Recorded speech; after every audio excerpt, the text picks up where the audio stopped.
Day 12 of the 2024 FIDE Candidates saw both Hikaru Nakamura and Gukesh Damaraju win their games today in order to catch Jan Nepomniachtchi in the lead with just 2 rounds left to play. Checking out the day's results, the leader Nepomniachtchi drew his game against Pragnananda, which opened the door for both Nakamura and Gukesh to catch up with wins of their own. Naka defeated Fuja in a wild game, winning his 3rd round in a row, and Gukesh risked quite a bit but managed to outplay and eventually take down Abasov. Meanwhile, Fabiano Caruana also won his game, defeating Vidit to very much keep his chances alive in the tournament. So with 2 rounds left to play, it's Nepo, Naka, and Gukesh all leading with 7.5 out of 12, with Fabi lurking closely behind on 7 points. In the women's candidates, the leader Tan Jiangyi managed to escape with a draw from a completely losing position against Nurgul Salimova. In the meantime, her main rival Lei Tingzhe also drew while facing Katerina Logno. So here Tan continues to lead with 8 out of 12 and Lei just a half point behind on 7.5 going into the final 2 rounds here as well. Jumping into the games from today, we'll start with the game between Nepomniachtchi and Pragnananda, with Nepo leading the event and Prague really trying to win this game in order to keep his chances of winning the tournament still in play. Prague goes for the French and Nepo decides to go for the exchange. Definitely not the most aggressive line here, but it is something that Nepo played earlier in the tournament, albeit from a different move order. The original game came from a Petrov. D3 and D4 gives us this same structure. And in this one, it's Prague that really decides to mix it up early. He goes for the setup with bishop to f5 and queen to d7, indicating some very aggressive intentions of castling queenside. But Nepo managed to keep this one under control. He goes h4, h5, knight to d2 now, hitting this pawn, bishop to g4, knight to b3. And for the most part, it seemed like black solved all their problems here, trading off that bad French bishop, castling queenside. White also castles queenside, and now queen f5. Knight comes back to e6 or d7 for black, and here queen to g4. Prague offers a queen exchange. It's declined, but after b6, knight c3, knight e6, Nepo changes his mind here and plays the move queen to e2, indicating that he wants to play this endgame. But this endgame, although the computer says it's very close to equal, could only really be slightly better for black, who has a better bishop and a little bit better structure. That said, things stayed quite equal for some time, with Prague, to his credit, really trying to push for a win. As some pieces get traded off here, black does keep an edge as he's able to take control over the e-file, while white's rook on f4 is definitely a bit awkward. That said, Nepo defended this one well. He trades off a pair of rooks. Now rook to e8 check, king to c6. Maybe c6 was a better try for black, looking to play b5 and then eventually push a4 and look to squeeze on the queen side. Nevertheless, Prague never really had any real winning chances here. Nepo manages to play g4, start creating some counterplay on the king side.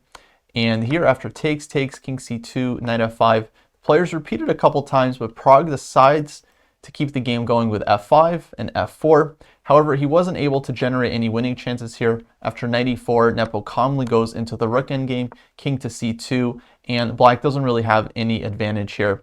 The game soon liquidated after c5, king b5. All the pawns get traded off here in the rook endgame. White's king coming behind to stop the e-pawn, and this one was soon agreed drawn.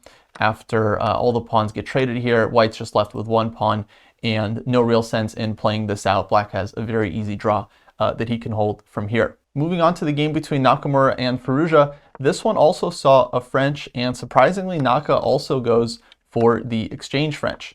But compared to Nepo, Naka definitely had some very aggressive intentions for this game. He pushes c4 and c5, gives this very cheeky queen a4 check, bringing black's bishop to d7, now back to c2. And it seemed like Naka got a bit of an advantage out of the opening here, but the game gets incredibly sharp. After b6, bishop e2, Fuja goes knight to b4, bishop to f5, rook c1 to cover the c2 square, and now knight to g4. The other knight starts to come in, bishop f4, and now black actually manages to win a pawn here, but Naka correctly judged that white's position here is actually quite interesting to play, because white is turning to go a3, and then once this knight moves, white will be able to take on d5, and a lot of black's pieces start to hang, especially on the c-file. So rook e8 played from Fuja after a bit of a think. Naka goes a3, and there are all kinds of wild complications here available. For example, the move rook takes e2 here was possible, where white would have to find knight takes e2, and after knight to d3, bringing one of the knights to d4, for example. I think rook to c3 is also given by the engines, and it's complicated, but white is supposedly doing well here. Another option black had is this move knight takes f2, starting with this one, where after rook takes f2, the follow would be rook takes e2, sacrificing more material, but then bishop takes f2 check, knight d3 check, king to g3, for example, knight c1, queen to c1. The players could have reached this position where white has two knights for a rook and a couple pawns. Objectively, I believe white is better here with the queen still on the board. The knights have good squares that are available to them, but of course this position could have been super complicated. Instead, Fuja goes a third way, and he finds the move d4. After knight to b5, d3, things continue to heat up with every piece hanging in the position. Naka could have gone for bishop to d1 here, but he was likely concerned about possible ideas. For instance, rook to e2 looks very scary from white's point of view. White can take this one, but takes, queen e2, bishop to d3, queen d2, and yeah, imagine trying to calculate this all over the board in such a critical tournament as the candidates. The engine says white is doing well here, but again, super tough to see all this for any human player. So Naka instead goes for rook takes c5, but now d takes e2, rook to e1. And the problem for black is that the knight is hanging on b4 and bishop is hanging on f5. So Fuja is very much committed here. He goes knight d3, rook takes f5, and now white is up a piece, and Fuja makes a very natural, but a move that turns out to be a mistake. Knight takes e1, grabbing the rook.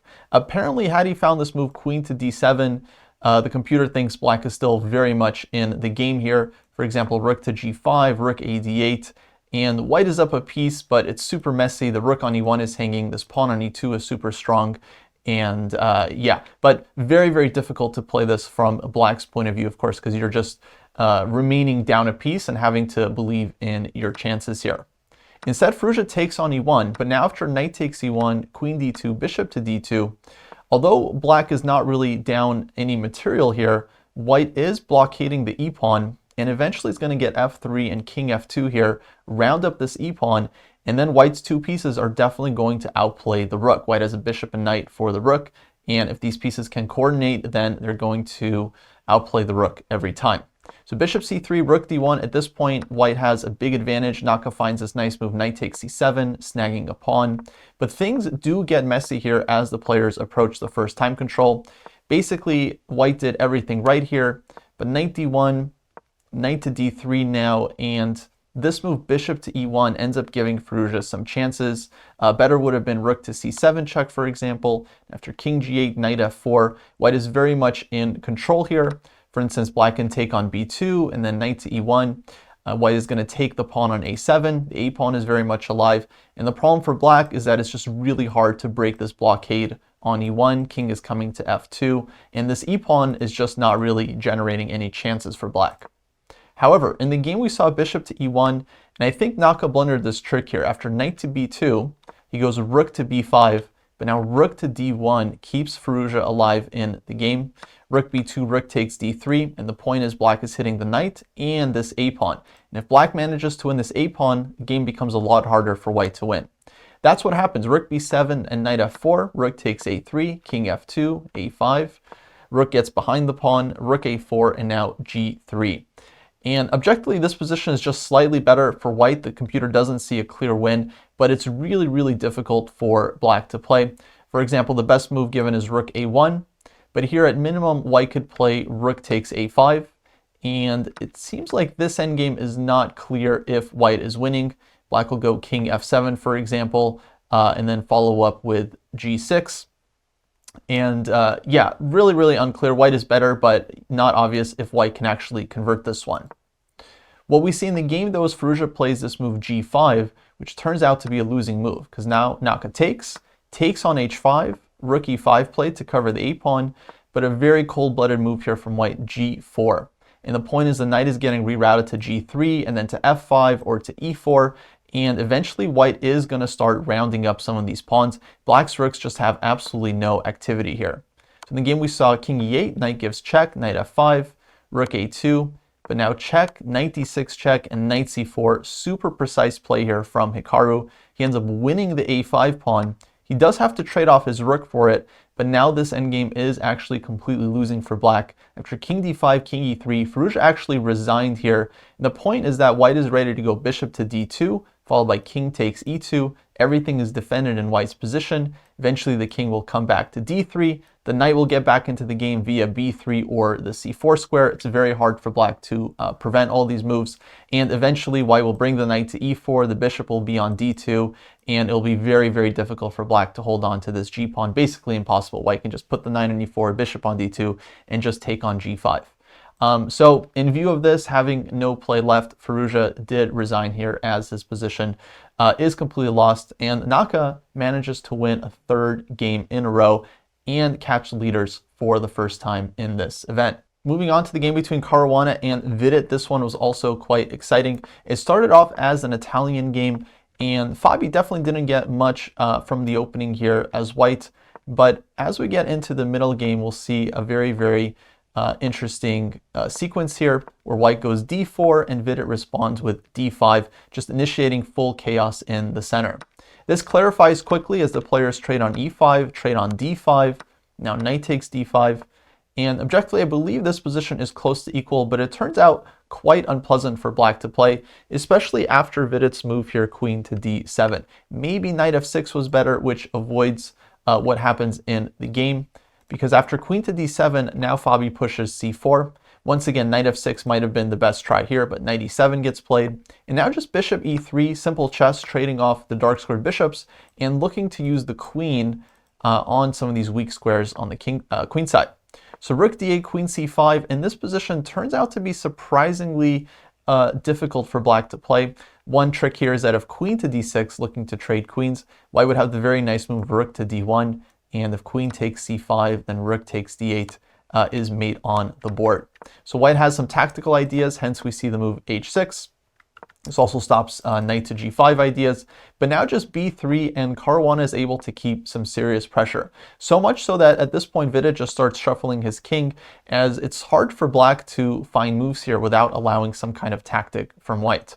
So queen h5, queen back to c5, and g4. Now Caruana starts to open up the king side. Queen f4, but just simple move king to g2. Rook d7, rook e4.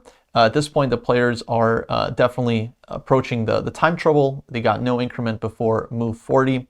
And here Vidit makes a pretty bold move with c5, but it's really difficult to play this position. The computer suggests just sitting with rook to d8, but really, really hard to play like this, as white can continue building up the rook to e5, eventually g5, and so on. So Vidit tries to complicate things with c5, but now rook to e5. And his idea is to sacrifice the pawn, but at least force white's rook to be awkward on the 5th rank. And things kind of work out here for black, although this position is winning for white. FIDE messes up here a bit with rook to h5. Apparently the move b4 was better, with the idea bishop to a4 and just launching an attack against c6. After rook h5, black is still a pawn down, but white is lacking some coordination here, and it's really not that easy. Nevertheless, queen e3 is played. The queen comes into b6, king to b8. This allows the move rook to c5. Apparently queen f4 here would have been a better try for black. And after king to b8, rook c5, the issue is now white is starting rook takes c6. The idea queen c6, queen d8 check, picking up the rook on e7. So here Vidit tries bishop d7, but now b4, and white's initiative gets going on the queen side. Queen to f4. At this point, Caruana misses probably a clear win with b5. And what he missed, according to his interview, is after takes, he was worried about bishop takes g4 here, where white would have to find the absolute shocking move knight to g1. Just not taking anything, just bringing the knight back. But now the point is that all the squares around white's king are covered. Black has no immediate threats. Meanwhile, white is threatening the knight. Queen d8 check is in the air. There's also a6, and white is just breaking through on the queen side. Not easy to spot this one. Instead, we see bishop f5, bishop trade. White holds on to the extra pawn, but the players approach a second time trouble here, and Vidit's position ends up collapsing. Basically had to try and keep the rook on e8 or d7 to defend, but Yeah, that's super hard to do. He goes for the activity with rook e4 and rook e2, but now b5, knight takes a5, and knight d4. White's pieces start coming in. White has all kinds of ideas here, like b6 as well as b takes a6, where this knight on a5 is hanging. And yeah, after rook b2, ba6 here, black's position is essentially lost. The last try was knight takes c4, where after queen g8 check, knight to b5 check, white can win the exchange. But rook takes b5, rook takes b5, this position should be losing for black, although it still be some technical difficulties to convert this, especially in the time scramble. At this point, the players are down to a couple minutes and just relying purely on the 30-second increment. Vidit instead goes knight to c6, but this makes white's job a lot easier because now he has check, king a7, knight to b5, that's just completely winning. And instead in the game we saw knight d8, but now rook to d5. Black can't defend this knight. If king c8, then there's a7, for example. The knight is coming to b5 and everything is all over. Knight e6 as well is a knockout. So king a7 was played, but now rook takes d8. And yeah, black basically has nothing to show for the material loss. And Vidit decided to resign here. Definitely an appropriate moment. So with this win, Caruana is now just a half point behind leaders, once again heading into those final 2 rounds. Speaking of, one of those leaders is Gukesh, who managed to win this game today against Abasov, starting with the very unusual looking move h6 in this well-known position in the queen c2 Nimzo. Now, the idea behind this move is it stops bishop to g5, but Gukesh manages to use this move later on, as in the game we get c5, knight a6, knight c5, and knight e4. Typical maneuver here where black makes a lot of moves with the knight, but does manage to take on c3, double white's pawns. And now after e4, we see Gukesh's follow-up, knight to h7. And the point here is that if black plays a move like b6, for example, then e5 comes with tempo and black has issues on the diagonal. So knight h7 is kind of a prophylactic move against this. e5 is played anyway, but now rook to b8, and black can slowly prepare the fianchetto. Now optically it does look nice for white, but it's really not that easy to play this position, although black's knight on h7 is quite bad. In the long run, white has huge structural weaknesses, especially on the queen side.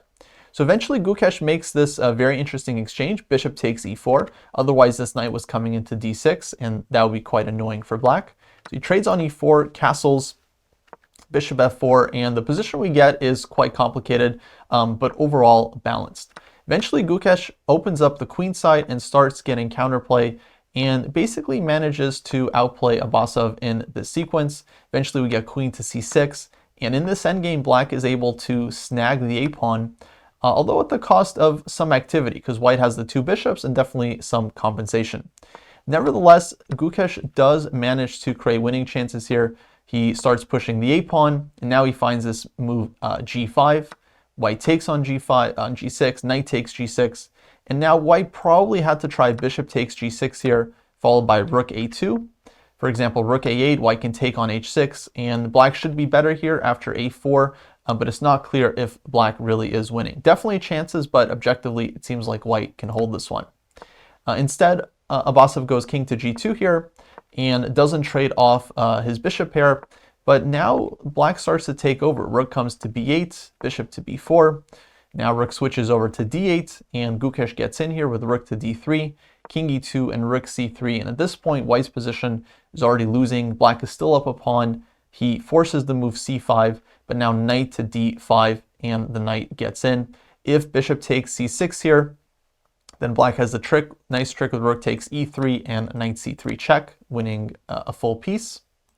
So instead we see rook c2, but now Gukesh just trades and pushes the a-pawn. If bishop takes a4, we have knight c3 check again. So king d3, a3 played, bishop to b3, and from here, Gukesh converts by bringing the king in. Very, very nice endgame conversion here. King to g4, bishop d1, king comes back, king to f5. White just running out of moves here. King comes in again, bishop d1, and now a2.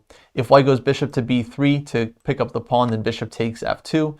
Is game over, as everything is hanging in white's position. You can't take because of promotion. And after f3, king f5, bishop c2, king g5, bishop to b3. White can win the a-pawn here, but bishop takes g3, black takes the g-pawn. bishop takes a2, and now h5 was the end of the game, as now the h-pawn starts running, and this one is just way too strong. White will have to give up at least a full piece for it, and of course black is just left with a completely winning endgame. So in view of this, Abasov resigned, and Gukesh himself managed to catch up to both leaders, Nepo and Naka. Jumping to the key game in the women's candidates, this was the game between Nurgul Salimova and the leader Tan Zhongyi, and this was quite a lucky escape for Tan. Salimova was basically winning this game for quite some time. I'll just take you folks to the critical moment where she lost her advantage. In this position here, material is equal, but white has a very strong pawn on f6, another pass pawn on h3, and in particular white's pieces here are very, very strong. So the best move according to the engine would have been knight takes b4, giving white an extra pawn here and holding on to the bishop on d5, and white should slowly but surely win this one. Instead, Salimova goes for the trade with bishop takes f7, but after rook takes f7, this endgame becomes surprisingly difficult for white. She first has to hold on to her pawn with rook h4, rook h6, but now this is awkward. White's rook is not well placed, and black's rook here is able to switch to the queen side. And surprisingly, after knight e5, rook c5, white has no immediate breakthrough, and in fact, black is already holding this one due to the queenside counterplay.